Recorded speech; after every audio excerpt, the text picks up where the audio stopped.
Hello મિત્રો, જય શ્રી કૃષ્ણ. સ્વાગત છે તમારું અમારી ગુજરાતી ફૂડ રેસિપીસ ચેનલમાં. તો આજે આપણે બનાવશું દાળ પાલક. તો એના માટે આપણે આ એક પૂરી તાજી પાલક લીધી છે. દાળમાં આપણે ફોતરા વગરની મગની દાળ છે, જે આપણે અડધી વાટકી લીધી છે, અને 2 મોટી ચમચી આપણે તુવેર દાળ છે. વઘાર માટે આપણે હિંગ લીધી છે, આદુ લસણ મરચાંની પેસ્ટ છે, મીઠું છે, રાઈ છે, ધાણા જીરું પાવડર છે, હળદર છે, લાલ મરચું પાવડર છે, એક આપણે ટમેટું લીધું છે ને થોડી આપણે લીલી ધાણા લીધી છે. તો પહેલાં આપણે આ પાલકને એકદમ ઝીણી સુધારી લેશું. તો આપણે આ રીતે થોડા પાંદ પૂરી જેમ કરીને આપણે જે આ જાડો ભાગ છે એને આપણે કાપી લેશું. આને આપણે એકદમ ઝીણી ઝીણી કાપી લેશું આ રીતે.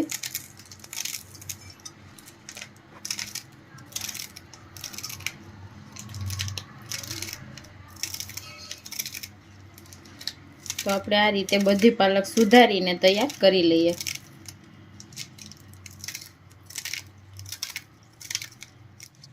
તો આપણે પાલકને એકદમ સરસ સુધારીને 2 થી 3 પાણીયા આ રીતે ધોઈને તૈયાર કરી લીધી છે, અને આપણે આ દાળને પણ 2 પાણીયા ધોઈને તૈયાર કરી લીધી છે. 2 દાળ આપણે ભેગી કરીને ધોઈ લીધી છે.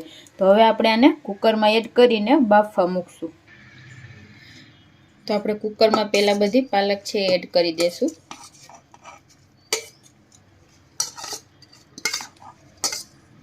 હવે આપણે એમાં દાળ એડ કરી દઈશું.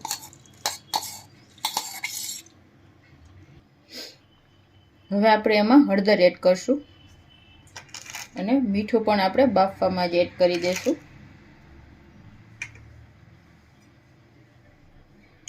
1 ચમચી જેટલું આપણે તેલ એડ કરશું, એટલે આપણી દાળ ઉભરાય નહીં. હવે આપણે એમાં 1 ગ્લાસ જેટલું પાણી એડ કરી દઈશું.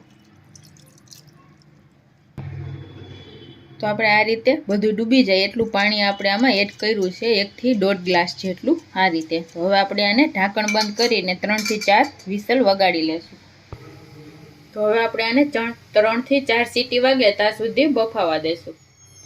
તો આપણી દાળ એકદમ સરસ બફાઈ ગઈ છે. તો આપણે જોઈ લઈએ હવે.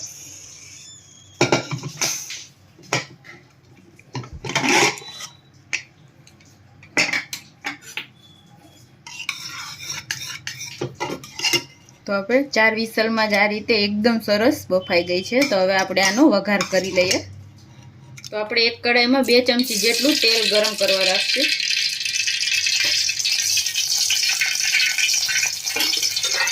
તો આપણું તેલ એકદમ સરસ ગરમ થઈ ગયું છે. તો આપણે એમાં રાઈ એડ કરશું, અડધી ચમચી હિંગ એડ કરશું, અને આદુ લસણ મરચાંની પેસ્ટ એડ કરશું. એ થોડી પાકે એટલે આપણે એમાં ટમેટું એડ કરી દઈશું.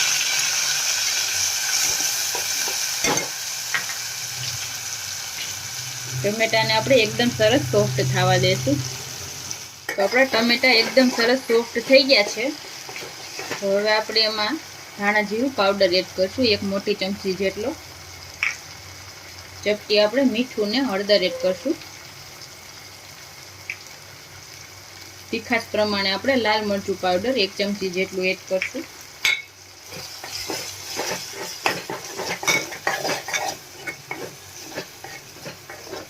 એકાદ મિનિટ માટે આપણે મસાલાને પાકવા દઈશું. તો આપણા મસાલા એકદમ સરસ પાકી ગયા છે. તો હવે આપણે એમાં દાળ એડ કરી દઈશું.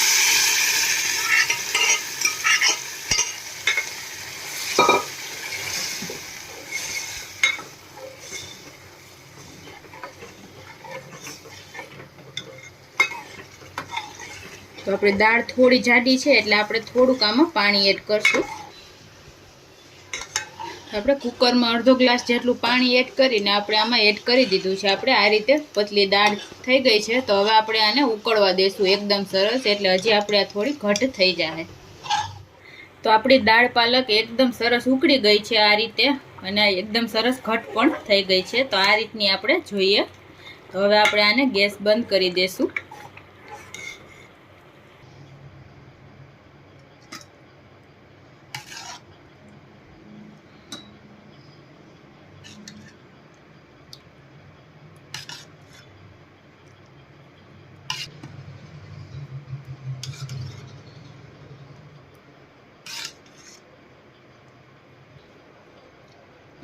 તો તૈયાર છે એકદમ ટેસ્ટી આપણી દાળ પાલક. તમે આને રોટલા અને ભાત સાથે એકદમ ખાઈ શકો છો. તો એકદમ ટેસ્ટી એવી બને છે. એકવાર તમે પણ આ રેસીપી જરૂરથી ટ્રાય કરજો. તો જો તમને અમારી આ રેસીપી પસંદ આવી હોય તો અમારા વિડીયોને લાઈક કરજો, શેર કરજો અને અમારી ચેનલને સબસ્ક્રાઈબ કરજો. Thank you.